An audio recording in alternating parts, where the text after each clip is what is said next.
कि उद्योगपति के डिस्टर्ब ना होना चाहिए, दूसरा तो सुरक्षा हो, कैसे से बताए दे।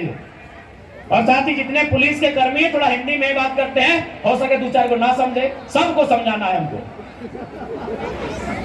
पुलिस बनना भारत देश में कब से स्टार्ट हुआ? 1861 में कानून बना था, इंडियन पुलिस एक्ट। ए दीदी मुड़िया हिला रहा, पढ़ा ली ना? इंडियन पुलिस एक्ट 1861 में की निर्णय भेलै। सॉरी हिंदी में बात करना है ना, सबके बुझाए कर लिखने हो गया, दरोगा बड़ा बाबू भी पिछवाड़े सुने थे। तो 1861 में अंग्रेजों ने इंडियन पुलिस एक्ट नामक कानून बनाया। क्यों ना? अंग्रेजों का आबादी था 3 लाख। उस समय अंग्रेजों का जनसंख्या भारत देश में मात्र 3 लाख था और हमारी आबादी कितनी थी? 30 करोड़। मात्र 3 लाख और हम 30 करोड़। अब बताइए, यदि अंग्रेज लोग को हम खाली ठोक देते हैं, सारा पत्ता का तरह उड़ जाता। उन लोग दिमाग से बहुत तेज था, बोला क्या करेंगे क्या करेंगे ना, जो लोग लड़ रहा है उसी का बेटा से उन लोग को लड़वाएंगे। अरे 4 को भगत सिंह है ना, तो 4 को पुलिस बनाएंगे। इंडियन पुलिस एक्ट 1861 बनाता है और बोला सुनिए, जितना लाठी बनेगा, लाठी पकड़ने वाला, जमादार, चौकीदार, हवलदार, चपरासी, सब भारत के लोगों को बनाइए। ध्यान रहिएगा, आईसीएस भारत के लोगों को मत बनाइएगा।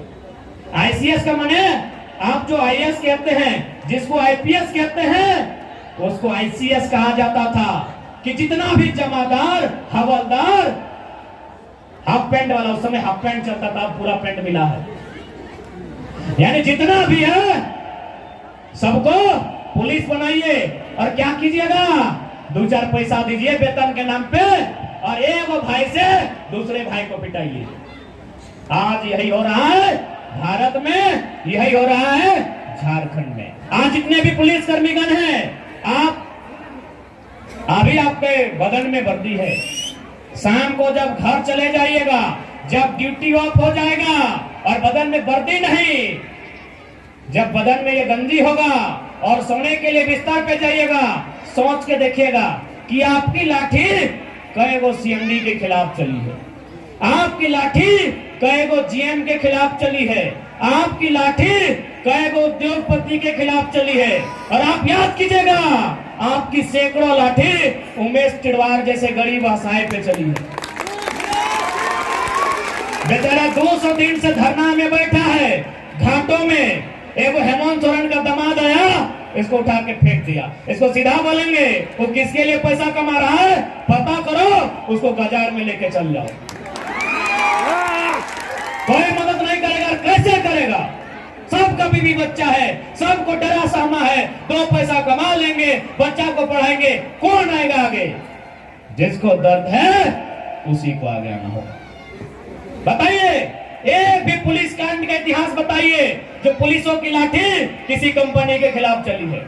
आप ही की विधायक मैडम आज उन्हें ना हम उनका पक्ष में है ना उनका विपक्ष में है, बस हम इतना जानते हैं एक कंपनी के खिलाफ गांव वालों के लिए धरना देने गई थी।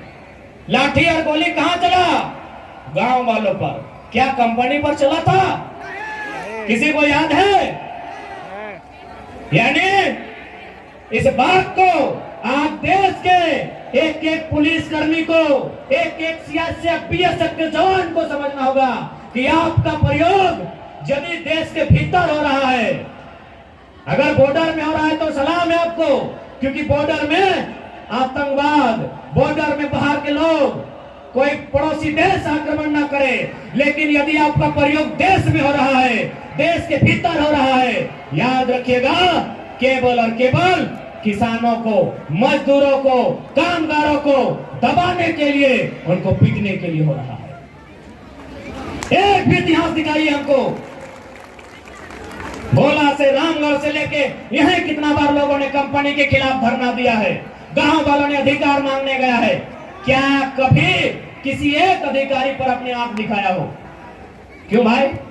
फिर क्यों कहता है भारत का संविधान जनता को, जनता के लिए, जनता के द्वारा? क्यों कहता है भारत का संविधान समाजवादी निरपेक्ष भारत की बात क्यों करता है? क्यों आर्थिक, सामाजिक, राजनीतिक न्याय की बात करता है? भारत का प्रियम्बल क्या कहता है?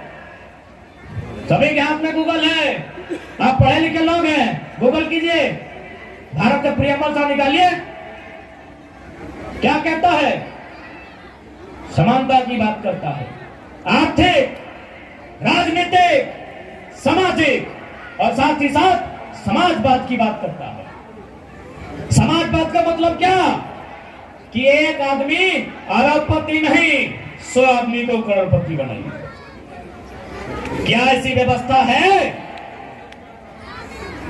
इसलिए आज प्रत्येक झारखंडी को लड़ना होगा। आज प्रत्येक झारखंडी को सामना करना होगा, क्योंकि हम साफ कह लियो कि जब जब लोहार लहू में झगड़ा फैलाए, जब जब लोहार लहू में युद्ध फैलाए, ए देव जीत कर फैला रही लोहार